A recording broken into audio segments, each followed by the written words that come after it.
Great. So for today's agenda, we're going to give you a little bit of background on the Common Sensor Platform project. So just for context for where we're coming from, we will also discuss our progress to date.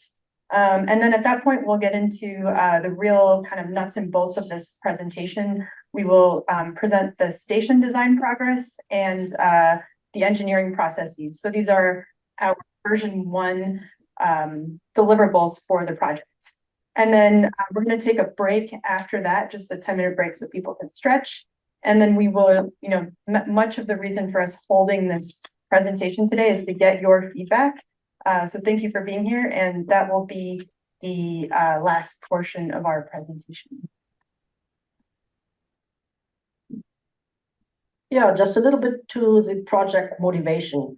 As most of you are certainly aware of, the EarthScope Consortium, as we know it today, is a result of IRIS and UNAFCO officially merging in 2023.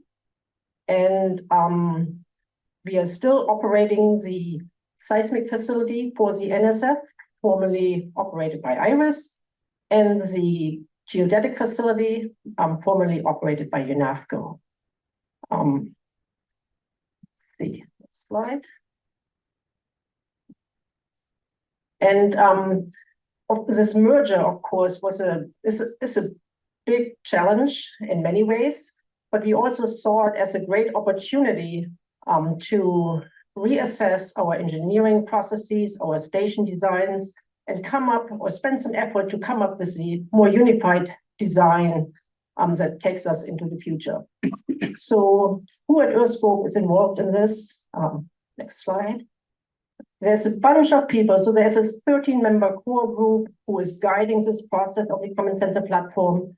But from the beginning on, we have been trying to be as inclusive as possible across the entire instrumentation group, but also have reached out to data services and to our engagement team. Next. So, and yes, you will hear from many of those people that are listed there later on when we come to our station designs. So from the beginning, we put a lot of effort into identifying the major project objectives for this effort. The first one remains very much tied to EarthScope's mission, and that is specifically to maximize your scientific objectives and data return and quality, and by extension, improving our station reliability and reporting. So this was really our #1 objective. Another goal for this project was to use our engineering expertise. We have collectively probably over 100 years. I know people don't really like to count in those kinds of collective years of experience, but we have many, many people with expert level engineering expertise. And one of our goals was to capture that to enhance these design commonalities that we have. Another goal was for us to create a set of resources and tools that would help our PI and science community optimize their platforms for shorter duration experiments. So I just want to take a second here to emphasize that these station designs that we've been working on through the Common Sensor platform, we're really focusing on our permanent networks, but that's what helps drive the design. But what we've created can help enhance and help further the portable or short duration experiments. And then, of course, another goal internally was to optimize our engineering operations. This is an optimization that's carried over both at our warehouse facility in terms of reducing facility redundancies in facility operations, redundancies in procedures and storage needs, but also in the field by seeing if we could find ways to minimize install times, upgrade, and service times. And then another major goal for us was to use this opportunity to establish in our new facility, our new organization, a collegial, creative, and open source engineering cultures, which includes standardizing systems, engineering processes, and practices. So taking the best of our practices and where needed, creating them. And then normalizing regular design reviews and tech meetings. So what is changing for you? The short answer is not much. The support that we provide remains the same, and I want to really emphasize that. That doesn't change. If you have a station design that works for you, we are not imposing any changes, and we will remain available for your project support at the level that you want it. So I want to emphasize that the CSP is not a mandate. It's a set of best practices, and it's really a way of thinking of how to work rather than exact components and exact things. So we'll continue to configure and test systems to maximize your science objectives and project needs. I want to just make sure everyone is comfortable knowing that. But what it does bring is more resources for you. So there's an opportunity here for, if you want to work more independently, we will have a set of resources for you to use. You can use these on other projects, of course, if you have a need, for example, for an automated camera station somewhere, you can use these resources to help you build that. It's an opportunity, if you desire it, to rethink your current designs and also to learn about tech. We're hoping to use this project to be able to communicate more of our more of the technology that we're using. I'll give you a really quick overview of our process. We have these 4 major phases for this first version of work. Our efforts began about 2 years ago in April of 2022 when we basically had this one sentence idea to solidify, or not solidify, standardize and unify our station designs. We secured NSF funding in September of 2022 for that effort. At that time, we basically looked at where our existing station designs were at. We had a series of presentations, and we gleaned from that information all of our common and modular and scalable elements from all those different station designs. And then we've spent this last year really working on both the CSP station design as well as our engineering practices. So we've formed a bunch of working groups that focused on each one of, we'll go through all these different groups, but focused on one element and then spent time integrating this into our current design. And we are right now in that last phase. So this is our design rollout and specifically our community presentation and feedback session.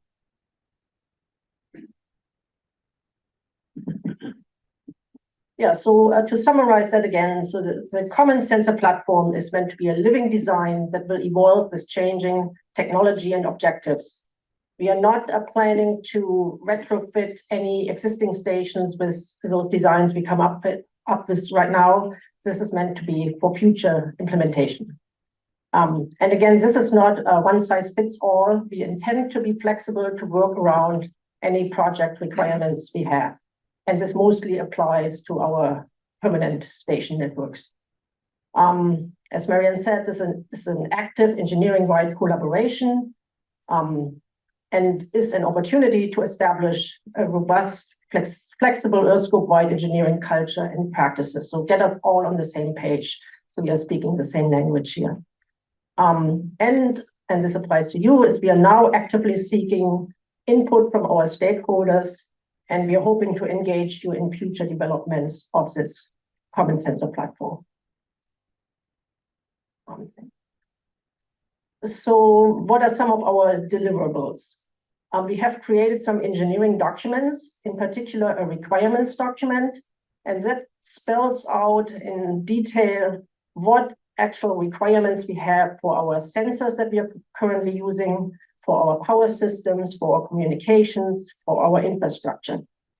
And then there's a technical design document, and we will get into more details on that, but that is a very detailed document on the systems as we are using them now, very specific to individual parts and processes. And included in that document are also new CAD drawings, diagrams, etc. Basically, everything you would need to build a station. We also have some engagement products, written material.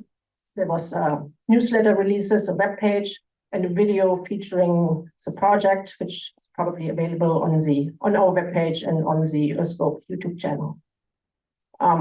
And this is new. It's an interactive web tool that can be used for basic station design, which I think will find many users, engineers, internally, PIs, public, anybody who wants to use it. And it's meant to be a first-degree station planning tool. And just a plug for that, so tomorrow morning at 8:30 Pacific, we will have an interactive session to introduce this tool and show you what the options are, what the opportunities are in using this tool, and then also gather your feedback on improvements.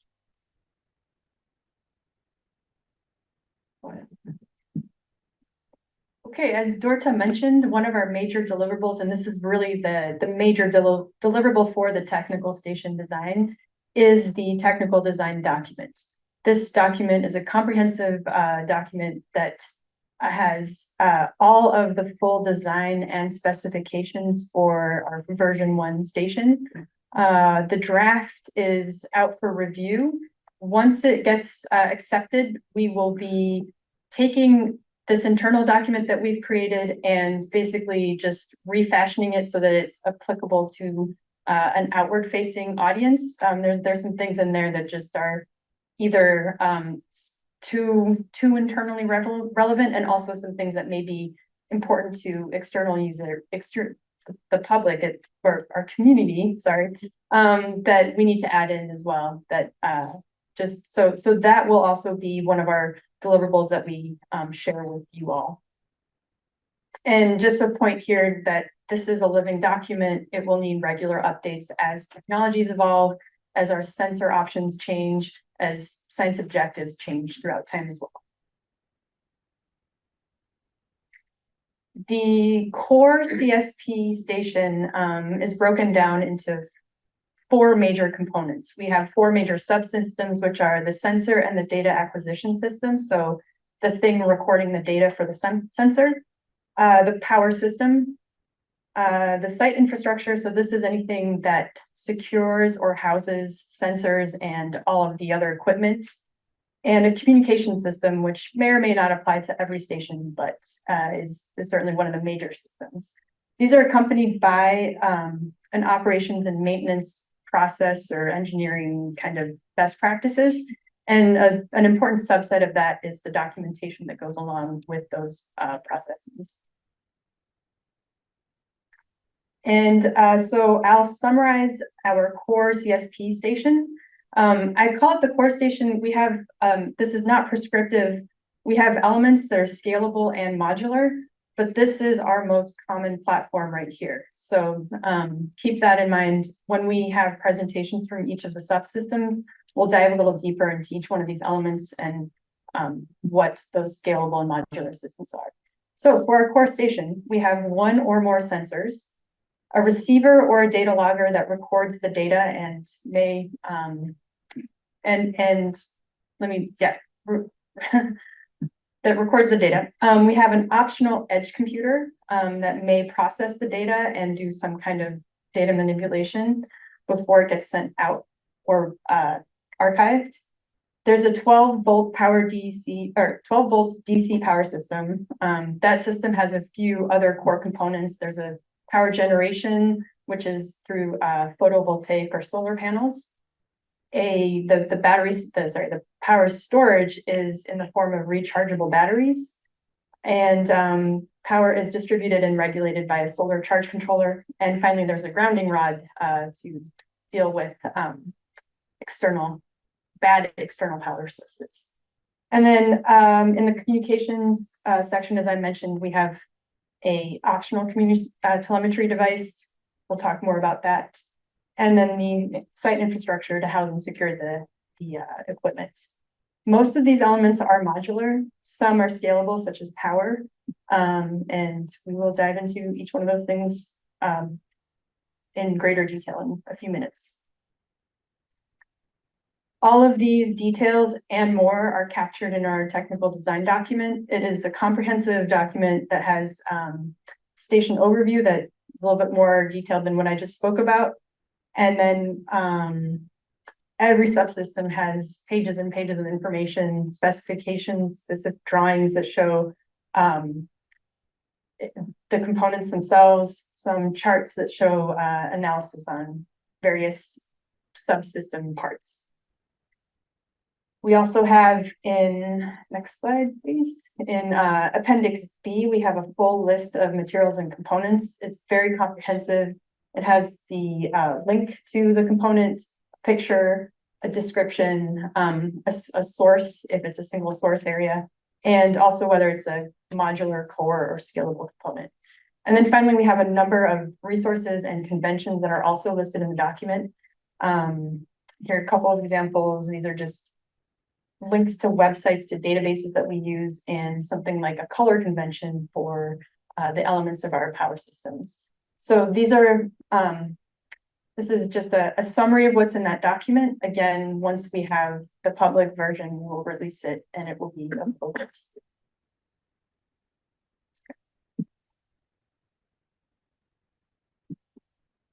Yeah, I think we are ready to dive into our design overview and talk about each individual component or subsystem. Next. I think you can just, yeah. So just to summarize again, the subsystems we're talking about are data acquisition and sensors, communications, power, site infrastructure, and then we have operations and maintenance, which ties that all together. And then we will talk about engineering systems and processes. We have a group that will talk about the document management system. Then we have a testing and evaluation group. And last but not least, we will talk about CAD software. So if we have our first speaker here.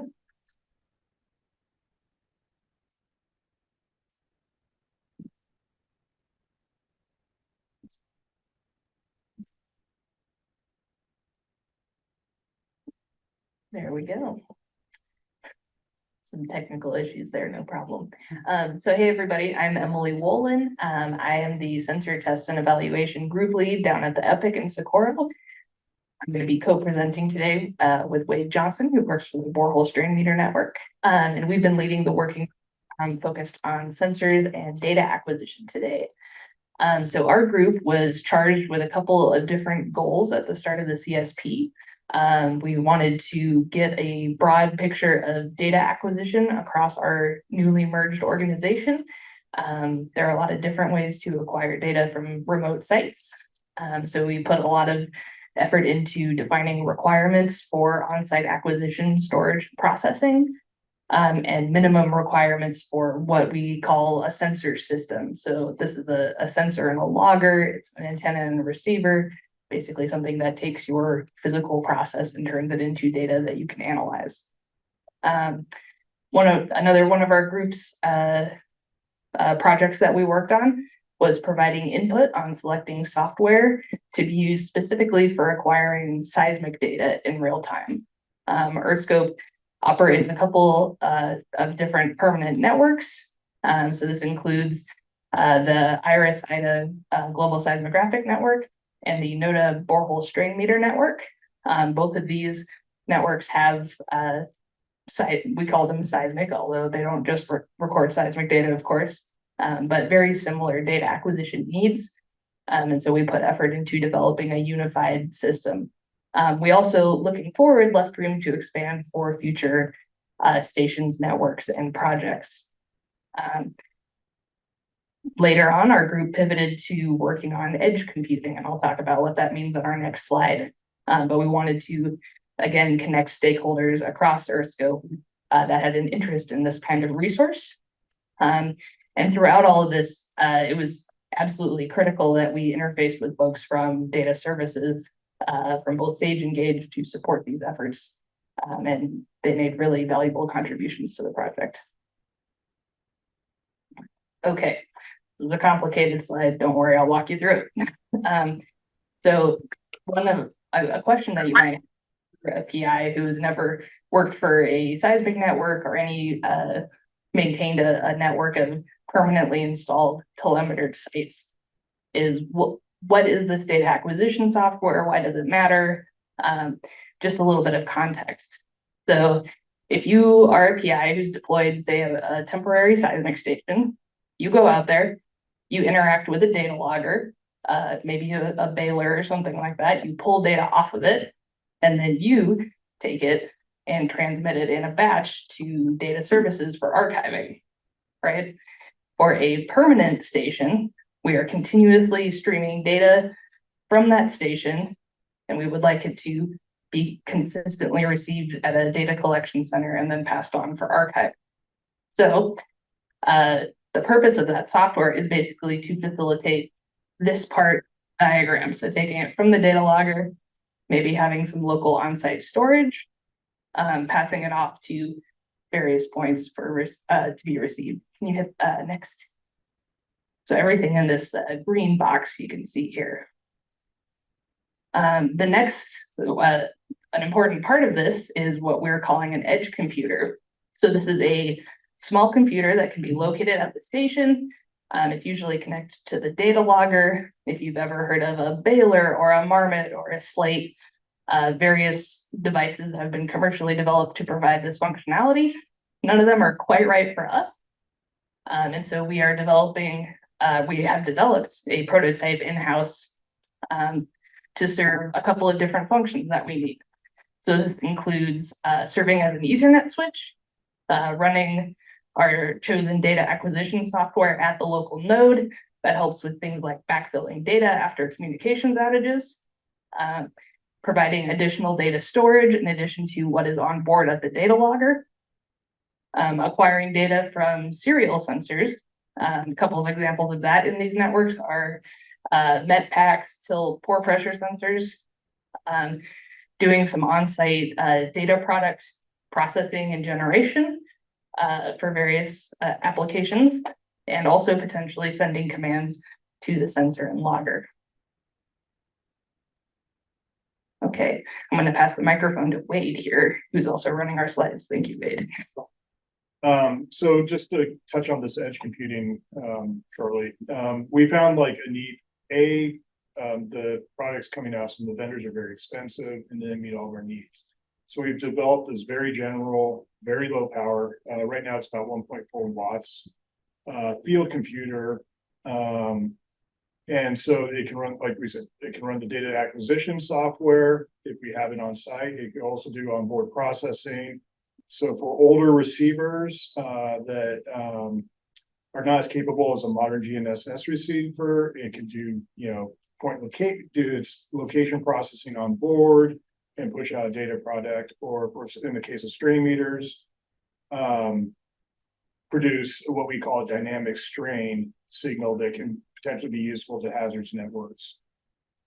We're also hoping that these computers will be a resource for the community for other projects. If you have a device that needs onboard computing processing or to run a device, this might be a good option for the community.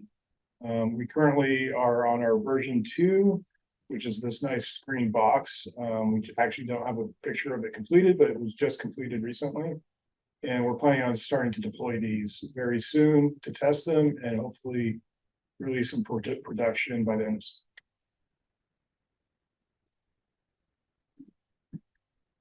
and this is kind of our layout of scalable and modular.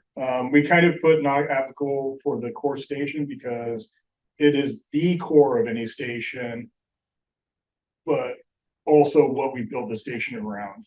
The modular elements that we've determined, like data loggers, edge computers, sensors, receivers, anything you kind of want to collect. And all of these are in a way scalable. You can always add new sensors, you can always add data loggers and additional storage. Okay, yeah, and so a lot of our process, CSP, our first step was defining requirements for all of these different parts of the station. And as all of you folks know, there's an incredible variety of these geophysical sensor systems that are operated to do earth science. And so in developing our requirements for sensors and loggers, we tried to keep those as broad and flexible as possible so that we can support science that folks want to do, while also encouraging, compatibility with CSP elements. Again, it's not a rule book, it's a menu of options to choose from. If you have a sensor you're really excited about using, you can look at CSP specs and find parts that will work for you without having to come up with a completely new system yourself. In looking at those real-time acquisition systems, it was really important for us to both support existing networks that are a really important backbone for scientific research, but also be able to scale them up to support the next cool thing, whatever that may be.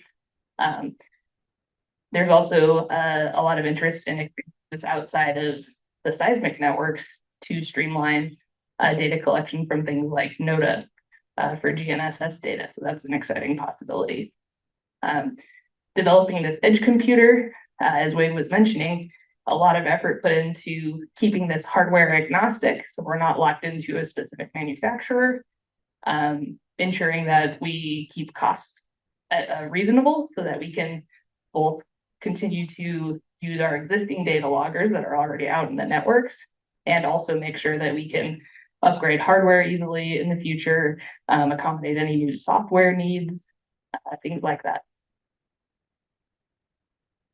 Okay, our next steps for this group, we're going to keep working with data services to refine state of health tools, monitoring station status. We're going to roll out the edge computers, do some testing and refinement, and migrate to our new unified data acquisition workflow from the two older workflows, and then look at deploying those edge computers more broadly across the organization. Hopefully, you should not notice much of an impact from all this work behind the curtains. Our goal through all of this is to make sure that we continue providing high quality data to the community, and we're hoping that you will see an increase in station uptime and availability as a result of more robust data acquisition system.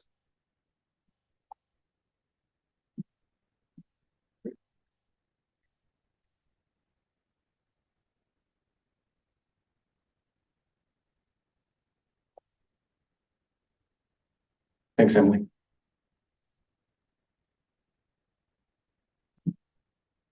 Hi, so I'm DJ Bustos. I'm one of the engineers over at Epic under the testing evaluation group.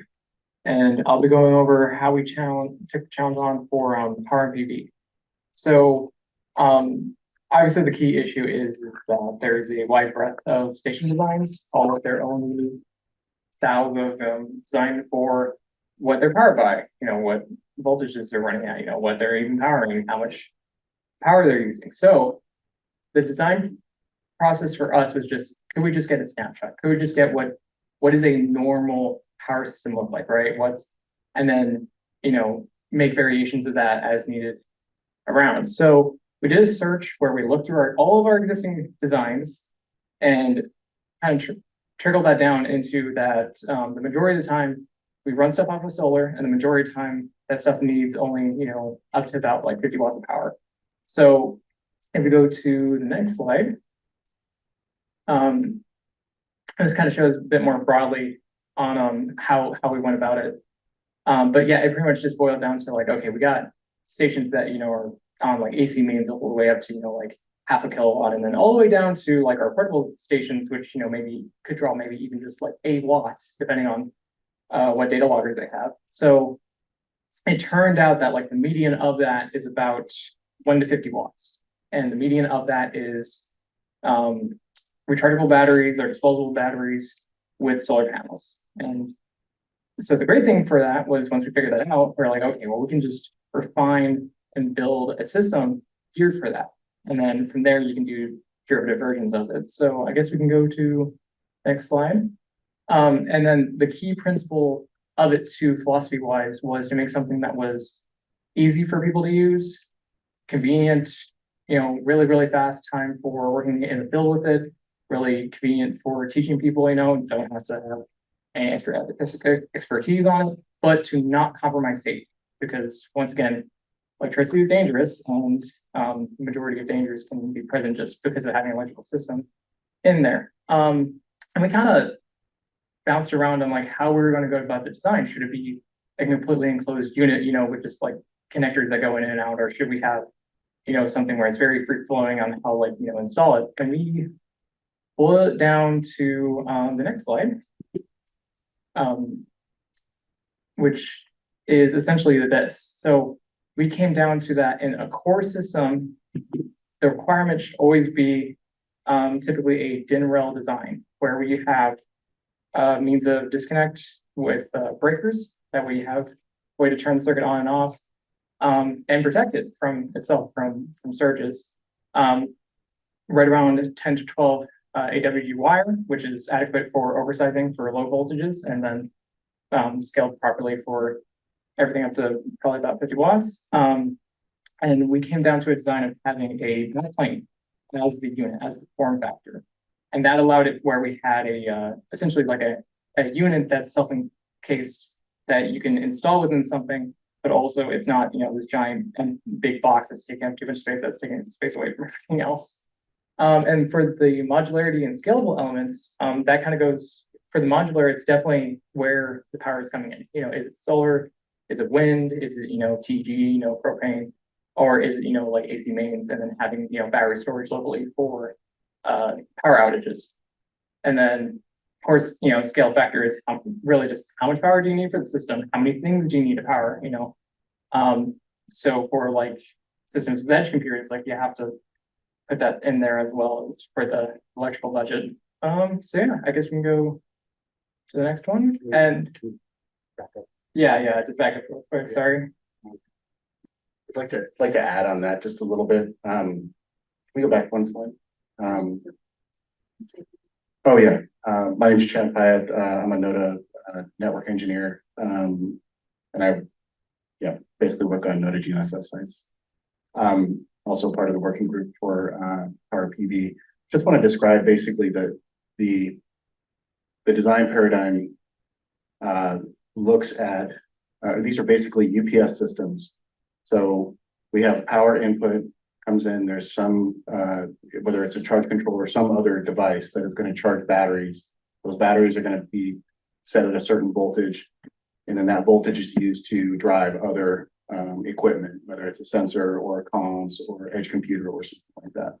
So when you look at it from that perspective, all of the other elements, whether it's a charge controller or solar panels or batteries, breakers, etc., you can, those are all scalable, they're all modular, but the key common piece to all those things is the power distribution system. And so that's where we basically took our focus. We focused on that. I'll hand it back to DJ here. Well, that's actually perfect, because Chad, with his field expertise, is actually really good at just explaining down to detail actually what the components are that are included in the system. So this is actually Okay. This is the actual power distribution itself, system itself. As DJ mentioned, we focused on kind of the back panel. The back panel material, HDPE, is chosen because it's rugged. It is water resistant, heat resistant. It's stable in high and low temperatures, easily modifiable, and you can also set it's non-conductive, so you can set it on top of batteries if you have an improvised enclosure for some reason. Two basic systems that are here displayed in these images. The image on the left is our 1 to 50 watt. It's configured for 2 to 15 watts. This is our prototype that we're actually using right now at the EPIC to test solar charge controller noise. Basically, we're looking for induced noise that could be picked up on seismic instruments. The image on the right is same basic system, but in this case, we've got a 60 amp charge controller as opposed to the 20 amp charge controller on the left, and that's basically just illustrates the modularity. And the reason why we scaled that up is because we, in addition to a GNSS site, we've also got 6 radios that are basically coming into that site. Um, one more back, I just want to talk about the lever lock conductor terminals. In the image on the left, you can kind of see the yellow, black, orange, and red terminal block in the center of that. Those are wire connector terminals, and they're designed to be operated without tools. So the two block receptacles on the top are push button activated, and the individual ones on the bottom, they're downward facing wire receptacles, but they're activated by a lever. And so the intent behind that was to make it as simple as possible to operate in the field, excuse me, and also to enhance, make it as easy as possible to train people on how to use these. Next slide, please.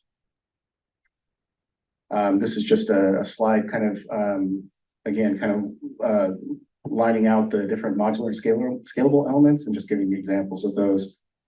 Standard NOTA GNSS site up on the upper right, 3 panels, 4 batteries. Below that is the comm site that I was describing in the previous slide. 6 panels, a bank of 30 batteries, several banks lined in parallel and then kind of running into a common back panel. And then with regard to power storage, these systems are scalable and modular, and you can use lead acid, you can use lithium ion. You can size the battery bank according to project requirements, and then it's design agnostic, so you can use whatever battery you'd like. Again, the component discussion, why HDPE, non-conductive, stable at high and low temperatures, and it's easy modifiable. We intend to, and I'll get to it in the next slide actually, but for now, I'll skip that for now. And I did talk about the Wago lever lock conductor terminals. We get an extra terminal block out of those, so it's 33% more connection points in a more compact form factor, and then they're quite a bit easier to use. The design itself is based on 2 decades of operational experience across Gauge, SAGE, and PI projects. We feel as though it's easy to scale for project requirements, whether that's up or down. So if you need a very low power system, you can still scale it down to your needs. If we standardize our design, it simplifies our training, general field operations, and troubleshooting. And then obviously equipment failure is a concern for everybody, and these materials are all robust and have kind of proven themselves over the years in the field. For us, our next steps are to complete noise testing for our solar charge controllers. We kind of glossed over that in the initial part of the slides, but during this project, or during the work to kind of gather all the information, we kind of identified that our charge controllers could induce high frequency noise into the data stream for very sensitive seismometers. And so we wanted to kind of test that, put these devices on test and see, and kind of try and get some quantification of what that noise would look like. So that's ongoing. We've done a couple of these down at the EPIC flex charge controllers, the Genasun GD15s. We're currently testing the Victron MPPT charge controllers, and we plan to test another vendor, Focus. We have updated a couple of our CAD drawings, but that's going to be a larger work in progress. We have a number of them that we need to update. And then one of our goals is to update our bill of materials so that we can just hand this off. Anybody can go out and source these, build it themselves if they need to, come to us with questions. And then lastly, I'd like to wanted to say thanks to the whole team, Greg, DJ Bustos, Sam, the folks down at the EPIC there, for their help with our nose testing. It's been a long road, and we're pretty happy with our result. Thanks.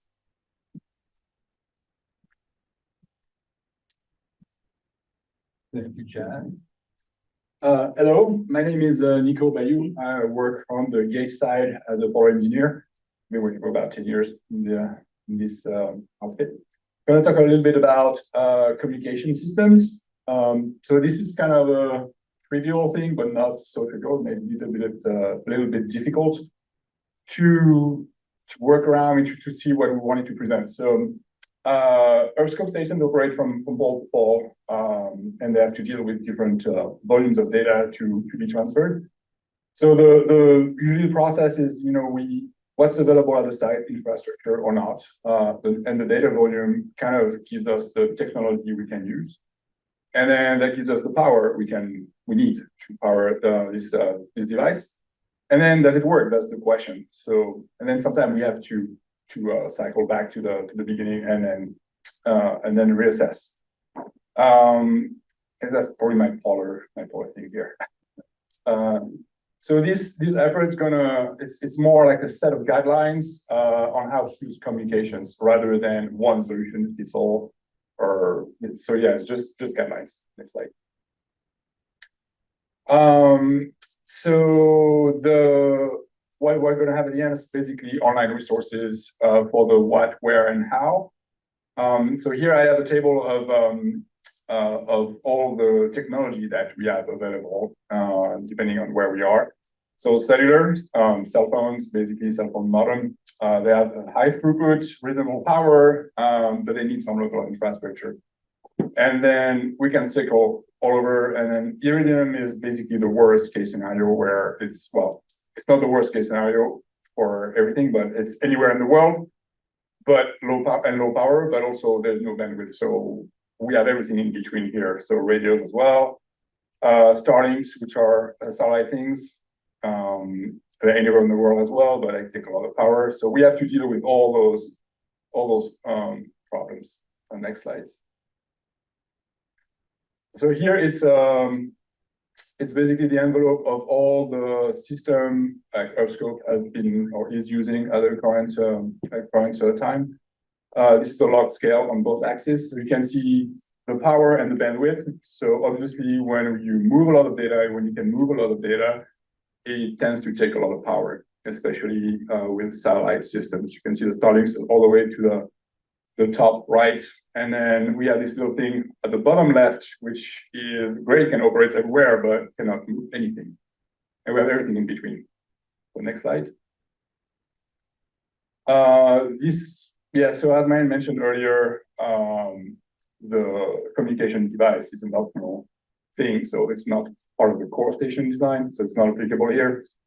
What's modular is the technology we can use. So for one type of station, depending where we put it, we can use different technologies. So this is the modular elements. And on the right-hand side, what's scalable? Well, communication is not really scalable. Once we select one device, one technology. It's 2014, it moved. I don't know what that was. The only thing that's scalable is the data plans, really, but it's not really applicable here. Next slide. So as I mentioned earlier, it's not a design, but it's a knowledge base to know what is available, where to use the device, where or when, and how to implement a solution. So here are the little graphic that shows knowledge, where, what, and EarthScope will provide that knowledge to the community. Next slide. So yeah, then our next steps is to keep this knowledge base alive when track the technology when it changes and advances, update the know-hows on the go when these things change, and then make it available to the community. That's it.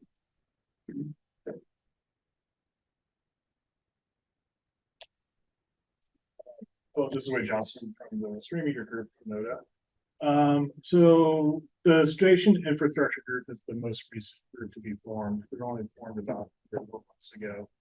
And a lot of our stuff is building upon the work that what the other working groups have done. But most of this work will probably be done in the version 2 design.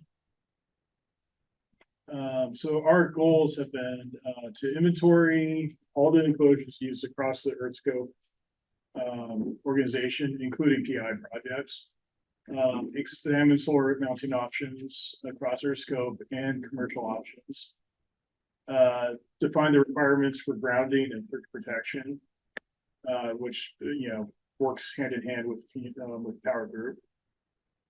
Define internal networking, Ethernet color coding. I found that if you have a color code, it's a lot easier to tell someone who's not familiar with the site what to plug in and to unplug and to play with if something's broken.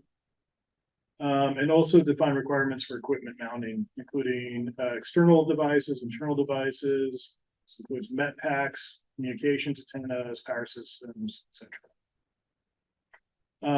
So the core station, every core station is going to have an enclosure of some sort of power input, mounting systems for either sensors, the loggers, or the power system, and the equipment. Generally, it's modular, but it's modular when you build it at the onset. And all this is scalable. You can always use a different size of enclosure, mount more or less fewer panels, and a lot of our sites we continuously add peripheral devices as the technology changes. Considerations we have are environmental considerations. What are the sensor needs? Big one is RF shielding, grounding. Are you inducing noise by installing one piece of equipment that's maybe will affect your primary sensor? Power needs, how much power you're going to need, and security. You don't want to show up through the enclosure in Alaska and find a bear hibernating in it. And so we try to avoid that. And then ventilation. Is this site going to be somewhere where it gets extremely hot and you're going to need airflow through it? Or is it somewhere where it's very wet where you're going to want to have a sealed system so things don't corrode? So I said, these are just a small subset of enclosures across the EarthScope sites, including 4-hole seismic network site, bear-proof Alaska huts, polar sites, and the typical NODA enclosure and solar panel. As you can see, there's a lot of variation among our options. Also, internal mounting, anything from mounting directly to the enclosure or NODA to kind of a bespoke foam inserts to mount equipment, and then using a standard electronics, computer rack for mounting power systems and data loggers. Okay.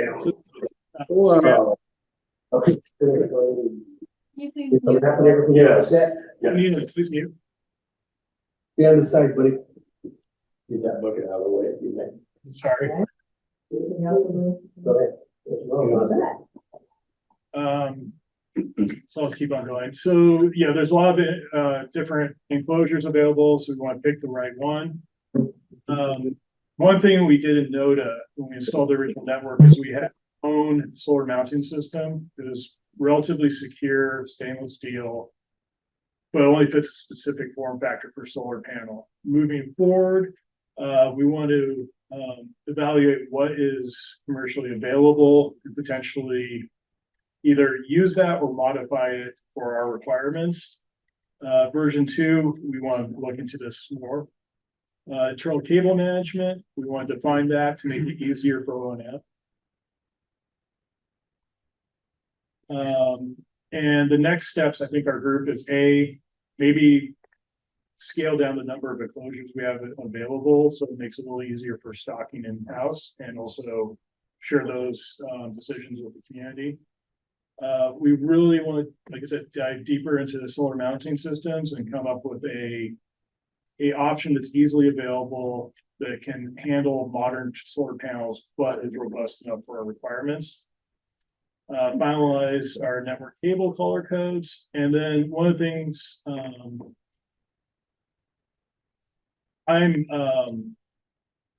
oh, that just, what? Yeah, so I think one of my slides, oh yeah, sorry. We want to work on, since we're starting to adopt Starlink, the standard Starlink mounting system that they have is terrible for long-term deployment in harsh environments. And part of version 2 is to come up with hopefully a much more robust mounting system that we can share with the community. And I think that's it.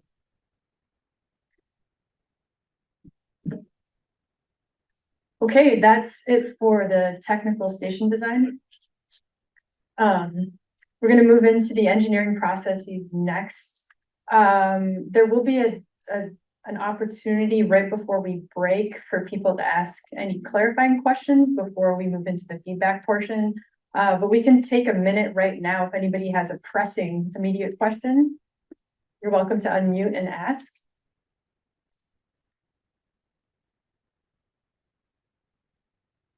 Okay, we'll move on to the engineering processes. So as I mentioned before, this is one of our main objectives for the project itself, is using this project as a platform to enhance and create and optimize our own engineering processes in-house. For me, this is the most sustainable part of the project. If we know how we work and do it well, we can continue this project and any project really. So I think that just underlines the importance of those processes. And yeah, I have a note here saying the station design is temporary, and whereas the processes should carry us forward. Next slide. So we're going to start with the operations and maintenance group. Yeah, and I will start off talking about that. For our permanent networks, operations and maintenance is really how us engineers spend most of our time to keep stations operational and produce high quality data for our users. So there are a lot of systems, infrastructure in place to support this work. And Sage and Gage in the past have had their various individual systems to support this work. And now we are making a major effort to unify those systems and streamline those operations.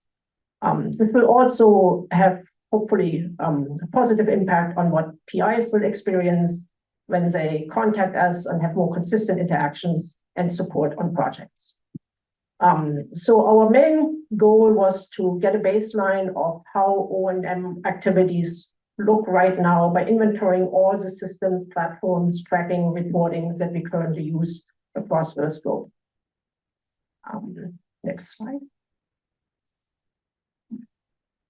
So here's kind of a summary of what we have come up with. In the diagram on the right are just some of those systems or processes we use. The main thing is we have one facility, the EarthScope Primary Instrumentation Center, the EPIC, which is in Socorro, New Mexico. That's where our warehouse is, where our equipment is located. Where we keep inventory to support our O&M activities. So we contributed to requirements documents that we talked about earlier by just spelling out all those systems that we actually need to do this work, which yes, includes the equipment, but also includes support for permitting processes, for keeping track of metadata, station visits, other reports, pictures, all the documentation that is really necessary to keep operations going. And in the technical design document, we just list all the resources we currently use. Now, the main part of the work really needs to happen in the future by unifying those systems, and that will also require a lot of input from our from data services, but also from software engineering to really merge those systems. So this is going to be a major undertaking and will probably take some time.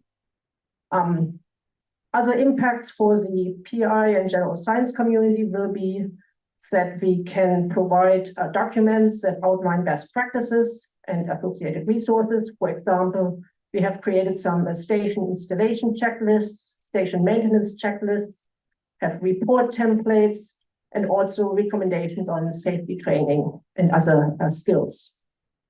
And then in the future, as part of our unifying of systems, there will be a singular PI support request and project scheduling system. And we will also have a revamped open source space for resources for the community to access all those tools we can provide.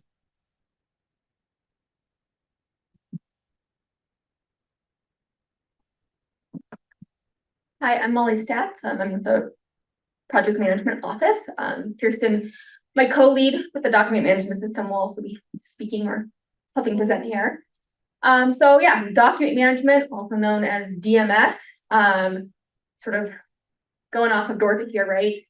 2 different facilities with many different groups underneath them, all using different ways to manage their documents. So our motivation from this was to go from a very complex system where people were using Nextcloud and Dropbox and personal computers that are in their closet now, Confluence, Google Drive, etc., and move to a single, well-organized document management system.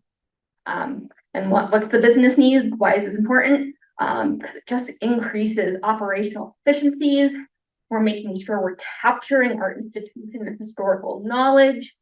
We're reducing redundant files. So examples of having different config or firmware files in 8 different places between different groups, never knowing which one is the correct or most up-to-date. How we can adapt to new technologies. Once again, just creating a organized and sustainable system for capturing information historically and into the future. And again, too, if everything is well organized, we can sort of utilize this matrix organization where we can cross-collaborate much more easily and onboard new staff. So this wasn't just me and Kirsten working on this, but we had a core group of 10 people who've been supporting us, providing feedback and guidance on moving to this singular document management system, and numerous other people inputting. So what's our process? Where are we at right now? What's next? So we've also been working on a requirements document. So what does instrumentation need out of a document management or information management system?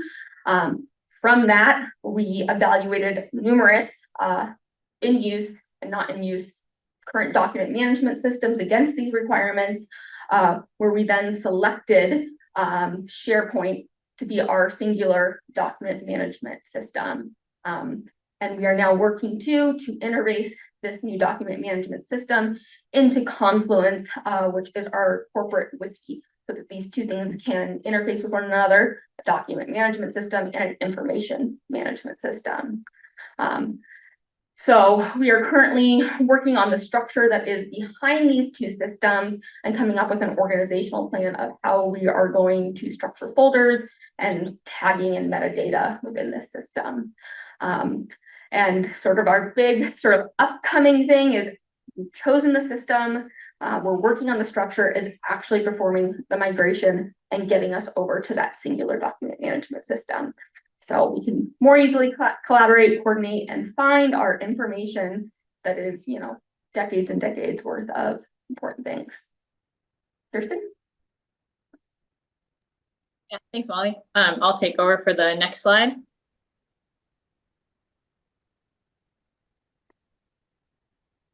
There we go. Thank you, Wade. I'm Kirsten Arnell. I'm an engineer working at the Epic in Socorro, as Molly mentioned, helping to co-lead this effort for the document management system for EarthScope.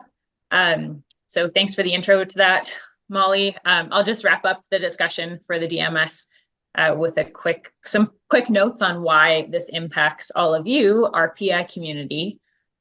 So with enhanced document management systems and information management system, this will increase our operational efficiencies as one unified organization post-merger. So it'll, of course, only help us support all of you better. It will also be a stepping stone to a potential next generation knowledge base. So an externally facing database of technical resources that will be available to our scientific community. And then this also just having a little peek behind the curtain of how we're planning to do this will only enhance your understanding of our current technical capabilities that you can, of course, leverage for community science efforts. That's all. Thank you.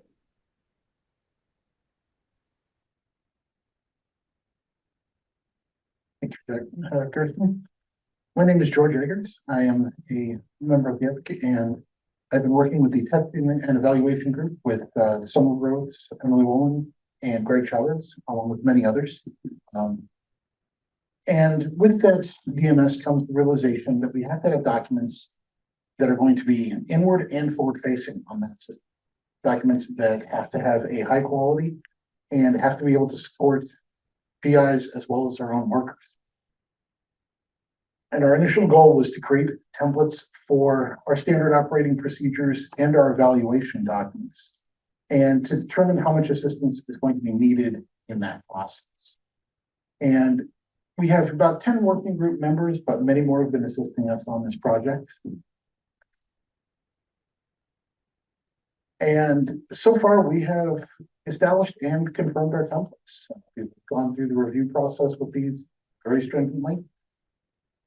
And the initial document assessment has actually gone through. We've had a survey which allowed us to look at what people need from us and from the company as a whole.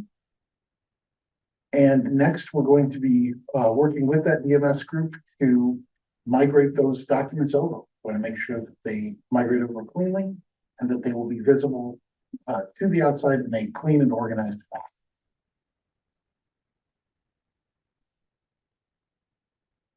And with that, It's me again.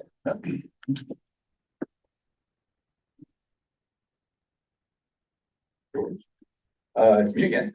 CAD, so it's going to be very quick and very trivial. The organization needed a tool to be used by everybody and to produce documents, technical documents. So that's a CAD software. And so we found the software. So next slide. We found SolidWorks, which is about to be installed like in the next few weeks, and then that will help the whole organization to create designs, documents, and have them available to the community, which is the most important part here. So yeah, I don't have much to add to this. It's very trivial, but that's a tool we'll have and it'll be used throughout the whole organization. Next question. Okay, that wraps up our engineering processes. We're just going to take a few more minutes here to run through a few more slides and then we'll be ready for a break. So I just wanted to highlight some of our project successes. This project has already brought a number of efficiencies across our organization. We are better equipped for cross-training. We have fewer systems running in parallel, and we're continuing to reduce those parallel systems. In the future, we will be able to have a greater amount of warehouse stocking that has a lot of positive impacts on our ability to field things quickly, meeting vendor minimum order quantity requirements, etc. And we also have a number of common now standard kind of testing and evaluation practices that have been initiated. All of this leads to better products, more consistency, fewer errors, and enhances our PI support. Now, we can chat a little bit more about that during the feedback session. And then finally, we've really begun to just have a more cohesive, collaborative engineering culture across our entire instrumentation group. That's been really fulfilling and really wonderful. Yeah, and then in terms of the challenges that we faced, next slide, please. You know, the hardest thing for this project was really having the dedicated time and the consistency in the dedicated time for the group to meet and work on things. Most of the people working on this project are field engineers that have sometimes very long deployments, but if nothing else, have interrupted schedules. So that's been the hardest part, without a doubt. Another challenge was just the nature of this project as well. There is no one-size-fits-all station that works anywhere in the world within a reasonable budget and without needing to bring an entire infrastructure system somewhere. So we had to be really creative about how we approach this. I think this team did an amazing job, but that was certainly a challenge. Another challenge was that programmatic duties for staff were their priorities, and this was but I guess on the other hand, this improves the efficiency across the organization. So it's kind of a chicken and egg thing there, but something that we juggled pretty well. And then one area that we found to be harder than we anticipated was getting PI involvement. This project started at the tail end of COVID. We had a difficult time, not difficult time, but we were all still adapting to new workflows. And with the combination of all of these other challenges that I just listed off, it was just hard to get the feedback from the PI community as we had intended. We did have a SIG, a special interest group meeting a year ago at our Gauge Sage workshop. That was very helpful. And then, yeah, finally, the funding resources for the project. This next round of funding is not quite at the level that we had been signaled it might be at, but we are still, it's not a big deal. We're continuing to find ways to provide adequate resources for the project.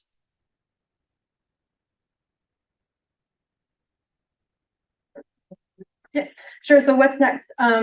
Tomorrow at 8:30 a.m. Pacific time, we have our interactive web tool session. I really highly encourage everyone to attend. It's a fun tool and it's also useful for project station planning. So really encourage you to participate. It is interactive, so make sure you have a screen that you can use to play around with the tool while you're also in Zoom.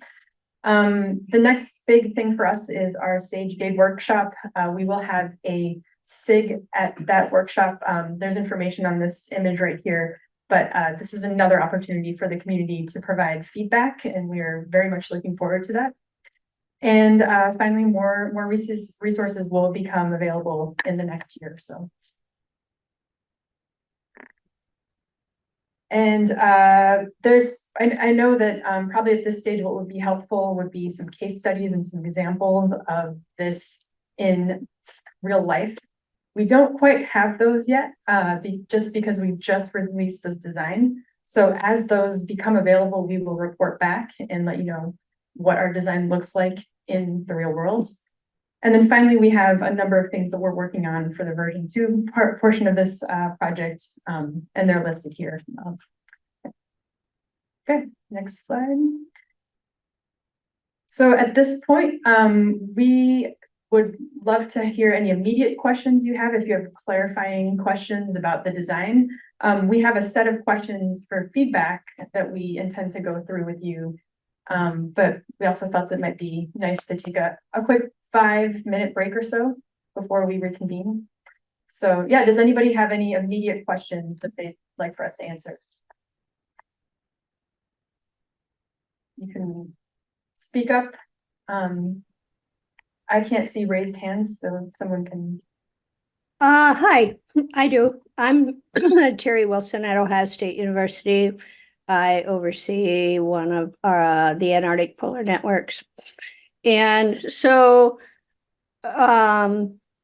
obviously from that as you consider different trade-offs on sensors, they have different power requirements that then require you to scale the kinds of power that you use. And, I didn't really see much discussion here about factors that include the weight or what you're going to choose for power and in polar settings, but also anything helicopter deployed, the total size and weight of your system are also crucial factors. And I wondered if you've been thinking about that or how that fits into your scheme. Hello, Terry. Yes, we have been thinking about it. It's not quite yet captured in a way that would be relevant. It's very relevant to your project, for example. I would say that it's probably a version 2 thing that we are going to dive deeper into. Our web tool does have a little bit of that functionality, but not a lot. So I would encourage you, if you're able tomorrow, to take a look at that and then give us more feedback. Chad, did you want to say something? Like you wanted to, yeah. I'll have Chad answer. Hi, Hey, can I just follow up on that question really quickly that Terry posed? It seems like a lot of this first version is focused on the more permanent networks, as you guys said. And so I'm just curious at this point, because then right at the very end, you started switching over to more PI related stuff. And I'm just curious if I missed it. Is there anything at this point that you guys have gotten to that's sort of relevant to PI deployments? And if so, what types of PI deployments would you say are currently encapsulated? Hi, Laura. So PI, yeah, that's a great question. There's so much variability within those shorter duration projects that we didn't feel like it could drive the design, but certainly those projects can benefit from the design. It's hard for us. There's so many different sensors, locations that these get deployed to. The duration is different, so the power needs may be different.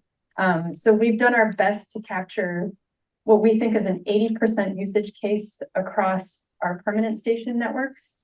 And the idea here is for those shorter duration projects, what we've created can be a resource. And I hope that's not a cop-out. If you have thoughts about that, no, not at all. I think that makes perfect sense. And thank you for all your hard work. For the station builder tomorrow, I'm looking forward to hearing about that. But I am a little bit curious, given that so much of this is focused more on the more permanent type stuff. Is this something that a PI focused person should get out of bed early in the morning for, or is this more of a like, stay tuned kind of capability at this stage? Yeah, that's a good question. I think when we release that technical design document, you can definitely take a look through it and see what parts are applicable. Like the power system that has been developed, we tested that in a very portable like context. So that could be of interest. One thing I wanted to say additionally about that technical design document is we have this really nice appendix that we're putting together with a list of components, and we have some information in there, but what I'm hearing is that maybe we could add information about weights and dimensions to some of those tables as well. So that might help PIs plan deployments. So you know, how heavy is this typical battery thing? Like that. Yeah, definitely. That'd be a huge help. Thank you. Yep, and this is Chad from the Power Group back, and just to Terry, I haven't forgotten about you. But Laura, yeah, the power system, at least from our perspective, yeah, it was kind of designed kind of more for, well, we were thinking about the permanent stations, but with PI projects input, they were part of our working group. And so we kind of thought about what can we do in case of an improvised enclosure? You know, what are the requirements going to be for, say, a portable design that where you need to set something on batteries, and you're not in an enclosure that's kind of isolated that way. So I do think it's this. We thought about it from a permanent perspective. However, I definitely think that it's modular enough that we could make it work for just about every case out there. Again, we kind of designed for the 80% rule.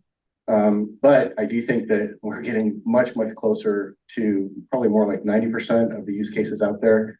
And from our perspective, we tried to design something that, given that's flexible enough that we can work within a bunch of different requirements. So whatever those are, from environmental requirements or deployment requirements, et cetera. Now, to kind of follow along with that, to answer Terry's question, unfortunately, weight was not a requirement that we focused on. So from my perspective, and I think in our perspective right now, most of the battery storage, the storage capacity that we have are either from, lead acid or lithium ion batteries. And, I'm used to using 100 amp hour batteries that are 70 pounds a piece. I don't know what the deployments are down on the ice, but I would imagine it's roughly the same. Those are, we're kind of kind of locked into kind of that material. So I think the other items, 75 watt, 100 watt solar panels, there may be some things that we can do there to make those more, to lighten the load, so to speak, so that you have more capacity in the sling net on the helicopter. But from a battery perspective, we haven't really, we were more concerned with if a new emerging like lithium phosphate cells or something like that, something that's lighter, will that work with our existing power system? Can we use it for storage? And the answer to that is yes. So what it really comes down to is requirements. So if you have a requirement that you need to, that your helicopter sling load has to be a certain weight, and you have to manufacture for that, or you have to plan for that, then we have to kind of look at what the storage options are and where we can shave the weight. Does that answer your question, Terry? Kind of. Okay. Thank you. Let's move on. Anybody else have any other questions? We do have a set of questions that we were hoping to run by you, and we could start those unless there's any immediate questions. Could I jump in with a question? Sorry. Yeah, please do. Hi, Terry. Hi, this is Terry Plank at Columbia University. I'm interested in how much of this planning of the common sensor platform is being built into future SC4D goals, or is your team not involved in that scoping? 30 or 40 sensor arrays going on volcanoes potentially in the next few years. Okay. Yeah, I can speak to the data acquisition part of that. As we were putting together our plans for that real-time seismic data acquisition software and workflow, we were absolutely thinking of things like SC4D, the ability to fold in, many tens or hundreds of stations into this system is definitely something that within our requirements document, our RFI that we sent out. So yeah, that's one aspect of future community finance projects that CSP is supporting. Okay, even though they're not all planned as permanent installations, they're right. Yeah. Yeah. It's something similar to like the transportable array, where it's more permanent, like more infrastructure at the site than a typical seismic, temporary deployment, but yeah, maybe less than say a GSM station. But for those, it's really that real-time telemetry that's the differentiator, right? Most PI deployments currently do not use telemetry, but for a community science experiment like this, we probably would if possible. So yeah. Thank you, and thanks for all this hard work. Thanks.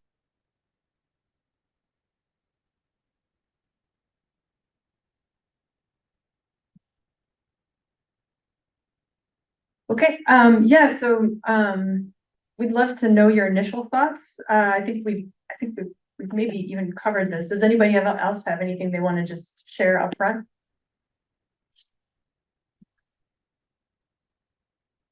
Okay, let's move to the next question.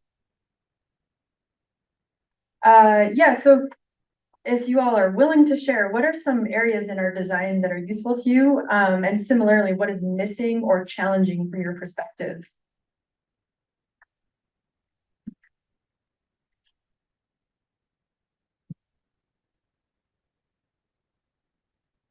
Anyone?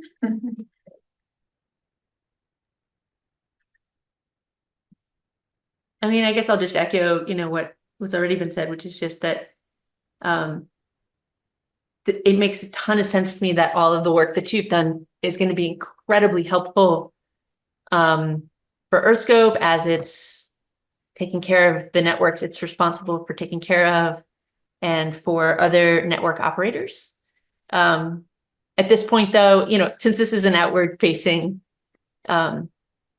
call, I guess I think the PI stuff sounds like it's going to be in the next release, so I'm really looking forward to that. And also, I would encourage you guys to, especially when it comes to the PI part, to actively solicit community input, so that we make sure that that's sort of what you think the community needs and what the community thinks it needs are the same thing. Yeah, are there any specific things, we're gonna be, as I mentioned, refashioning that technical design document so that it is more useful to the people who are in our science community versus just an internal document? Is there anything that we could do with that document specifically to address the PI shorter duration project needs? I mean, the big things that come up there are size, and that's perhaps surprisingly critical for field deployments often because if you're doing a deployment where you have to go out and back from a warehouse on bad roads, it's a huge time and money sink. So the more stations you can fit in a single vehicle, it's a real game changer. Weight is important. I think it's probably more important for the people who use helicopters, that kind of thing. And then of course, shipping costs.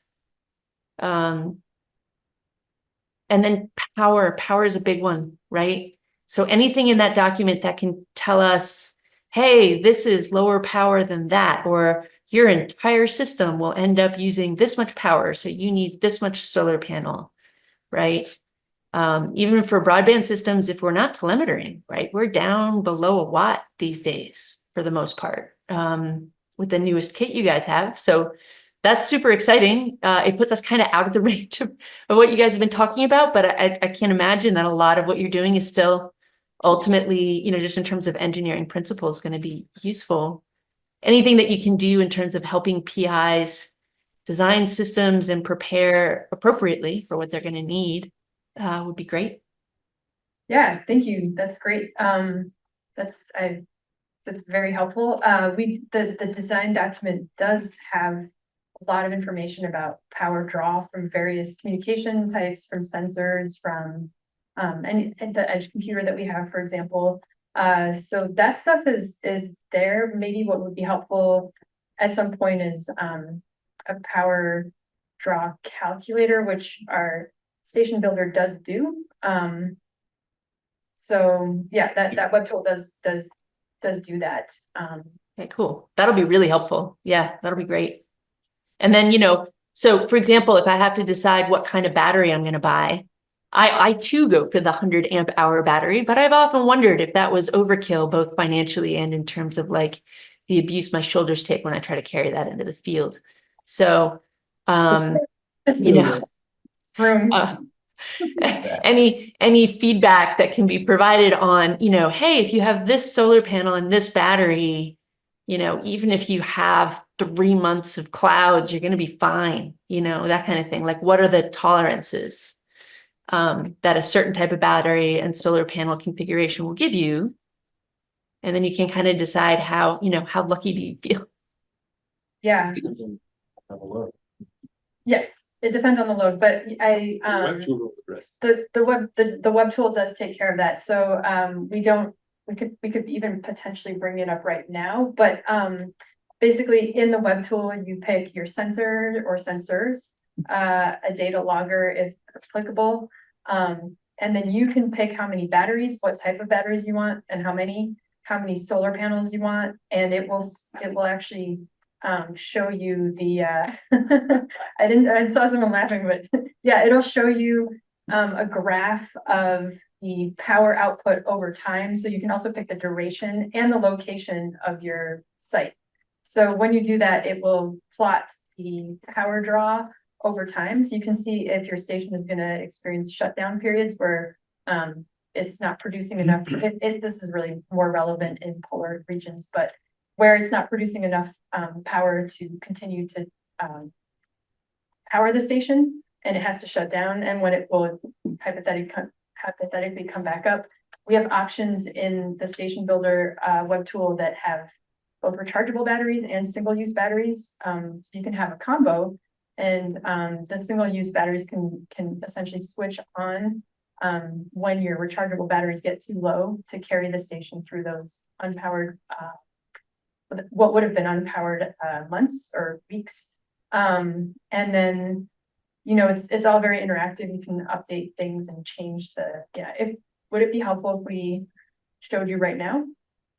I mean, I can log in tomorrow morning when you guys do it, so I don't want to take people's time for that, but I really appreciate it. That sounds really exciting.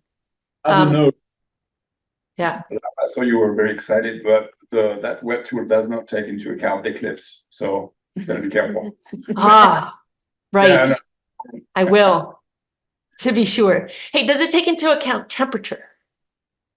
It does not, no, but that's good feedback, yeah. But there's, I think there is enough margin in the model to have some, some insurance gonna work. Yeah. Yeah, okay, cool. Thanks. Noise versus cleaner power.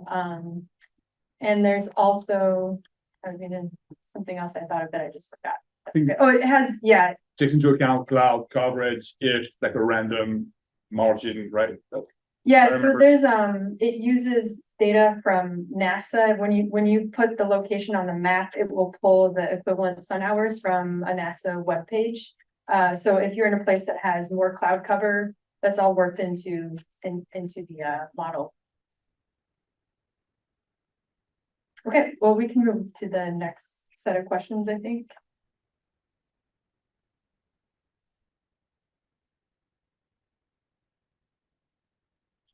No, that's okay. And we've already kind of covered this, at least in terms of PI projects, but what are some future engineering products or tools that would be useful and in what capacity? And alongside that, are there any challenges that that you think, that you face? Are there any challenges that you face that you think this effort could help alleviate?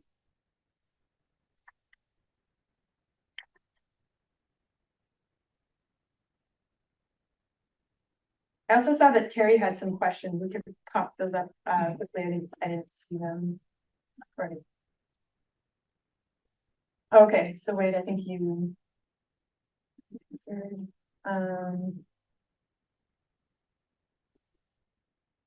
Oh, I thought she had an actual. Okay, I thought she had actually. I thought there was a question there. Yep. So any future. There was right here under Q&A. Oh, there. There are a couple of things that I would like to know more about. Maybe someone can follow up on possible plans for testing and deployment of rechargeable lithium battery banks.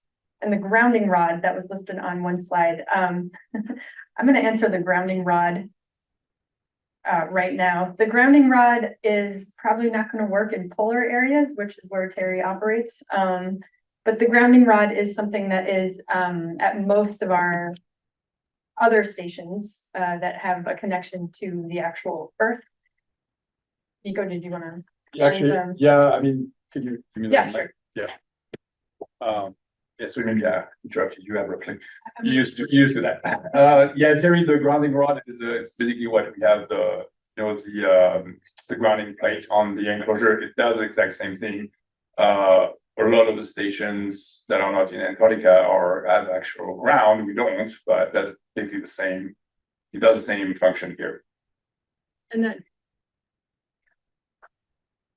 that grounding rod is just a regular foam grounding rod system, as I recently learned, because I'm also a polar person, so I know very little about this. Yeah. Or yes, weight is different. Different example. And then her other question was about I have goldfish memory right now. Was someone able to lithium batteries? Oh, the lithium. Yeah. Kirsten, or do you want to maybe take this question? I think this is maybe more up your alley. Yeah, sure. Can you repeat what the question was? We'll pull it up. This is the one here, because if it was the one from the Q&A, it went away. Oh, she was asking about the deployment and testing of rechargeable lithium batteries. Yeah, so that's been a kind of a slower effort, but an ongoing effort that we've been testing on the Sage Polar testing ground. Sorry, my words are not coming. Just outside of McMurdo in Antarctica, and it's something that we're definitely very interested in doing. I think several people who operate with lithium batteries know the challenges surrounding shipping lithium batteries, but also the huge advantages that they present in that they're like much more energy dense. So instead of hauling a 70-pound, 100 amp hour lead acid battery, you're hauling maybe a 30-pound battery of the same energy. So we don't have, our biggest thing right now is trying to establish a whole power system that will work with the rechargeable lithium batteries, including a charge controller. We don't have any like verified system yet, but it's an ongoing process. And we know that there's a lot of interest in that for like logistical reasons. So stay tuned.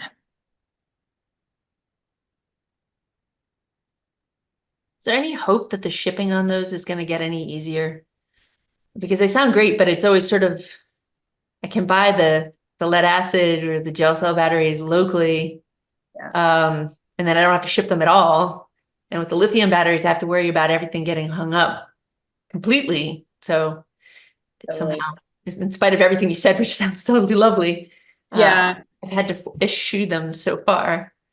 Keep right. hoping. I think right. It's that's super valid. I think that like we've been shipping lithium batteries for several years now out of the EarthScope Primary Instrument Center in Socorro. So we're getting better at like anticipating the problems. I know Panina is actually on this call. I don't know if she's present at this moment. And Panina, if you are, feel free to chime in. But those are kind of like, we get better at like making sure that we do all of the right things to not get them held up. But sometimes, of course, especially internationally, right? Like you can't really predict how international governments or borders might deal with the huge shipment of lithium. So I don't know, as you're suggesting, there's a big, a lot of unpredictability in that, but we try to minimize that as much as possible. And as we gain experience, it becomes easier and easier. I don't know if fundamentally the processes are going to get easier or harder. I don't know. It's hard to say. Yeah. Oh, Panina just unmuted. Sorry, I'm driving, but I just like, yeah, everything you said is excellent. I just wanted to add, actually, regulations are going to actually, seems like they're trending right now a bit more difficult. It should be a bit more difficult, but you know, the good thing about EV cars is that, you know, and lithium batteries, in time, maybe that could get easier. But I think regulations over probably next 5 to 10 years, in talking to Jackie and our international logistics team and people familiar with IATA, shipping regulations, it actually is going to get, the regulations are going to get tighter. But maybe there's hope in the future because, you know, more EVs, they'll figure out how to actually make safe lithium and ship lithium and things like that. Thanks, Panina. This is Chad again. I'd like to just add to both of those comments. The SAGE TA project up in Alaska used lithium ion batteries with kind of a custom in-house charging system. And yeah, I worked on part of that occasionally. In addition to the shipping from Anchorage out to the remote sites, which was, you know, basically shipping hazardous materials with all the attendant bureaucracy and issues that come along with that, special packaging, et cetera. We actually also had to install the lithium ion batteries in a special waterproof bag on site and make sure that that was secure from any kind of condensation whatsoever while it was on site for the life of the project. And so I love the idea personally, you know, as a field engineer first, of using, you know, hucking less lead around. I'm concerned about the additional follow-on issues that might come along with using lithium ion, you know, technology. So you know, I'm not saying no. I'm not saying, you know, from my perspective, it's a pipe dream or anything like that. I don't think that's the case. I just don't know right now, at least from our the power systems perspective, we didn't really focus on that. Again, it was kind of like maybe an edge case for us. Is it Is it a storage element that we could work into our system, into kind of our platform? You know, absolutely. Does it make sense? Maybe it does. Kind of depends on you know, kind of what the infrastructure is to move those things from place to place, and then how to get them onto site. So just my own 2 cents there for that. Yeah, I know that Nanometrics had made a lithium battery to go with the Pegasus data logger. It's like the same form factor, it's like a little cylinder thing, and I think they claimed that was waterproof. I don't know if I trust it, especially not if like the consequences are worse than just it stops working. Yeah, that sounds terrifying. Yeah, I think our NetR9 lithium batteries, or NetR9, are they lithium ions inside there? They're starting to, with the older GNSS receivers that are in the NODA network are starting to swell. And we're starting to see equipment failure with those. And so we've got a procedure about how to remove those and, you know, and basically test to see if the battery has failed. And so there's all kinds of other follow-on things as well. DJ's got a comment. Yeah, I just wanted to mention, because on my part, I was actually spearheading this from portable side for the power system, actually. And of course, you know, looking at our current form factor of that backplate, there are station designs that are even smaller than that form factor. So obviously, it's, you know, you'll have situations like that where that cannot fit in there. So to reiterate, like the current design is what is conventional. This is without any further input. This should accomplish the majority of the station designs that we have. And the nice thing too was the cross section of the design actually ended up being between NODA and polar. It actually was, you know, mid latitudes and polar regions that came together to make that one conventional design. So for the scale down, it is just, you know, okay, well, you know, means of disconnect could just be, you know, a barrel connector, and it could just be, you know, fused and with battery.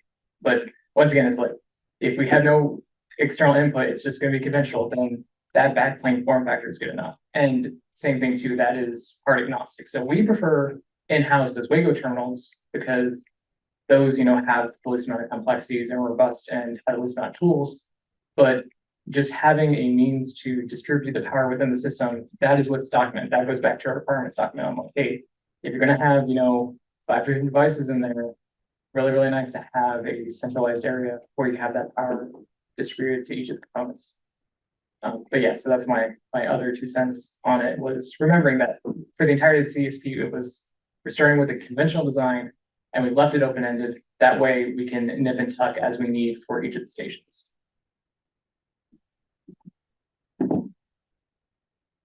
Thanks, DJ. I'm gonna go ahead and hand it back to Marianne.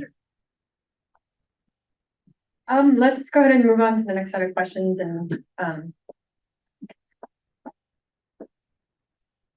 so one of the things that we're really interested in is how do we communicate this project to the community? And so we have 2 questions for you. What types of information do you want, which we've covered in part? And then other ways that we can reach out to PIs. We have a few examples of what we've already done. But we're just looking for other ideas in terms of how to effectively communicate this project.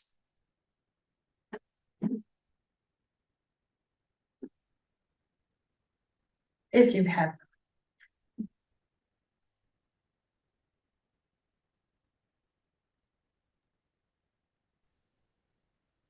And if folks who've since joined us here in the room want to comment as well, please do. Yeah, I love the new newsletter. Anything that you can put on the website, especially as more and more of your stuff is relevant to PI deployments. You know, having that linked to the various PI websites for the Epic would be helpful. And then just, you know, shout it out everywhere. Is that what you're thinking? Yeah. Thanks, Laura.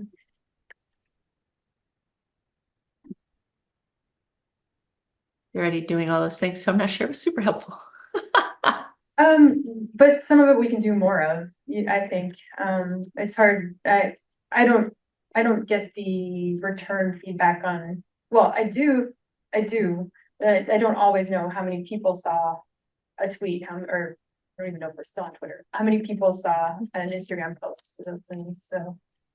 It's a good reminder for me to ask the engagement team. I mean, I will say that, you know, it's always nice when there are posters like at conferences other than the Gauge Sage, Sage Gauge workshops, because so like if you have posters at AGU or whatever, then people who, you know, like maybe saw the title to an email or a newsletter, but they didn't have time in the middle of the semester to get to it. If you're presenting at the various meetings that people are going to go to and they have a chance to stop by the poster, then they can talk to people there who are knowledgeable about it. The booth is also good for that, but often people are sort of parked at the poster halls. And depending on where AGU is being held, it could be like a half a mile between the poster hall and exhibitors room. So get your steps in somehow. Yeah, that's great. Yeah, we do intend to have this project be presented at AGU, and yeah, I think we need to think about GSA as well. So thanks for the feedback.